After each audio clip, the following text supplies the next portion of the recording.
तपाईँ चाहिँ जापानमा हुनुहुन्छ क्यारे, तर संसारभर तपाईँको त चर्को रूपमा आलोचना र एक खालको क्याम्पेन सुरु भएको छ नि। तपाईँले के बोल्नुभयो जापानबाट? जापानबाट मैले केही बोलिनँ, यिनीहरूले आफै बोले।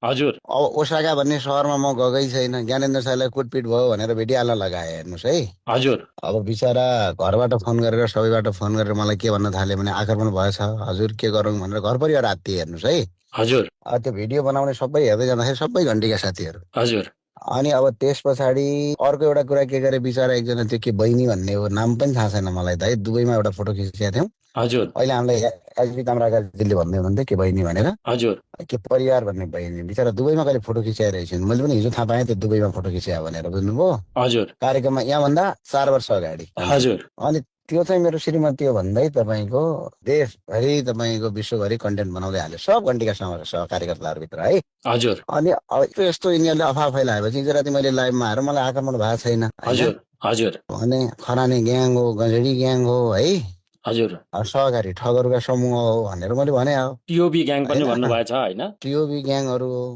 यसो होइन केटा हो भनेर भनेको मैले अब होइन। हजुर अब त्यो भनेको विषयलाई लिएर अब यिनीहरूले उत्पाद मचाउँछन् भने मचाउन् न त, के फरक तपाईँसँग किन यो गर्नुपर्ने आवश्यकता रहेछ उनीहरूलाई? के कारण के आइलाग्यो? हो भने अस्ति उनीहरूले जस्तो जुम्लामा जस्तो कालीकोटबाट एउटा गाडी एक्सिडेन्ट भयो, हजुर एकजना तिरुवा भन्ने बहिनी भिरमा अड्किन्, हजुर उहाँको बेलैमा उद्धार नभएर उहाँको मृत्यु भयो। हजुर त्यो उद्धार किन गरिनुहोस् भनेर गृहमन्त्रीलाई प्रश्न सोधेका कारणले हजुर अब अर्को चाहिँ गणेश नेपालीको मृत्यु भयो। गणेश नेपालीको मृत्यु भइसकेपछि म त कर्णालीको मान्छे हो नि त। हजुर अब त्यो गणेश नेपालीलाई बेलुका बिचरा गणेश नेपाली 4-5 बजे 5-6 बजे मरेको छ है। हजुर 11 बजे गएर एयरपोर्टमा स्टोन देखाउँछन् गृहमन्त्रीले होइन।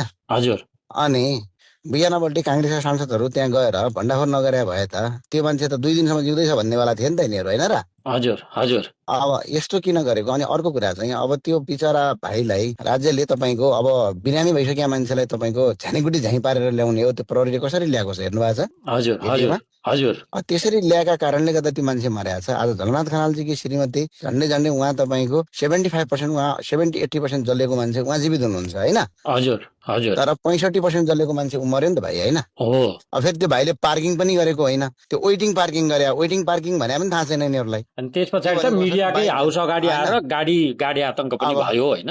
गाडी आतंक गरे यिनीहरूले। यो एउटा पाटो हो। तर मान्छे अहिले तपाईँ प्रतिको चाहिँ यो सञ्जालमाथिबाट आक्रमण, यसमा राजसभाका सांसदहरूले बडो आपत्ति जनाउनु भएको छ। हेर्नुहोस् होइन, हाम्रो राजु पाण्डेदेखि लिएर ज्वाला सङ्ग्रौलासम्म, र तपाईँले चाहिँ खासमा जापानमा पुगेर नेपालीहरूले कुरै बुझ्दैनन् विदेशमा बसेका भनेर नेपालीहरूलाई पनि त्यो माथि पनि चर्को कुरा भएको छ नि? होइन, सुनारकै अगाडि तपाईँले चुनौती दिएको विषय पनि आएको छ होइन। मैले स्पष्ट के लेखेको छु भने मैले विदेशमा रहेका सबै नेपालीलाई कुरा बुझ्दैनन् भनेको होइन। हजुर मेरो भनाइ विशेष गरी टिओबी ग्याङ, गाँजा खाने गजेडीहरूको ग्याङ, सहकारी ठगहरूको ग्याङ, डिप्रेसनका रोगीहरू र खराने ग्याङका अन्ध समर्थकप्रति हो, जो अरूको चरित्रमाथि आक्रमण गरेर अपमानजनक सामग्री बनाएर विवाद सिर्जना गरेर पैसा कमाउने काम गर्छन्। यिनीहरूले बनाएका भिडियो र प्रयोग गरेका शब्दहरू यिनीका बुवा आमा दिदीबहिनीहरूका अगाडि बसेर हेर्न पनि सकिँदैन, सुन्न पनि सकिँदैन। हो, यी मान्छेलाई मैले भने हो क्या, उनीहरूलाई भने हो त उनीहरू रहेछन् त बिचरा बिजी हो यिनीहरूलाई, अब के गर्नु त।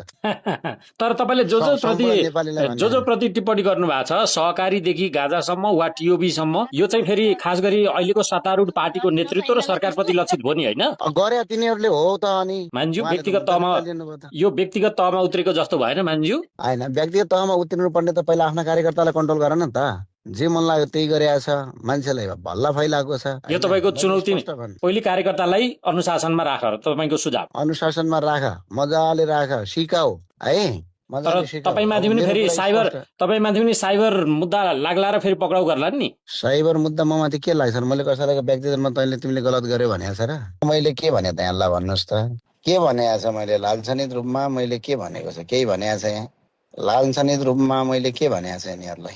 मैले यिनको व्यक्तिगत तोकेर भने छ र? मैले सहकारी ठग्नेहरू भनेको त रविजी मात्र होइन नि त बा, होइन? सहकारी ठगेर आज जापानमा अरू पनि त आछ नि त। मैले त त्यहाँ कसैको नाम त उल्लेख गरेको छैन नि, होइन र? विधि नीति थिति पुग्छ भने समाएर देखाऊ भन्ने चुनौती पनि होला नि तपाईँको, होइन? तिमीहरूले प्रश्न मात्र होइन, तिमीहरूलाई मानसिक रूपमा मान्छेलाई टचर गर्छौ भने तिमीहरू, होइन?